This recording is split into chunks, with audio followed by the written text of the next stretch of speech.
जेव्हा माझ्यावर acid attack झाला तेव्हा सगळं काही संपल्यासारखं वाटलं. माझं आयुष्य, माझा चेहरा, माझं स्वप्न सगळं काही संपल्यासारखं वाटलं. लोकांच्या नजरेतले प्रश्न, दयेच्या नजरा, लोकांनी मला टाळणं, हे सगळं ॲसिड अटॅकपेक्षाही जास्त त्रासदायक होतं माझ्यासाठी. पण मग मी स्वतःलाच विचारलं, खरंच सगळं संपलंय का? नाही. माझं आयुष्य अजूनही माझं आहे. माझं स्वप्न, माझं धैर्य ते माझ्याकडून कोणीही नाही हिरावून घेऊ शकत. आज मी जेव्हा आरशात पाहते तेव्हा चेहरा नक्कीच वेगळा असतो,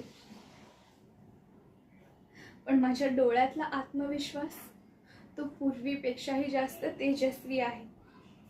मी जगतीये, लढतीये आणि प्रत्येक दिवस जिंकतीये.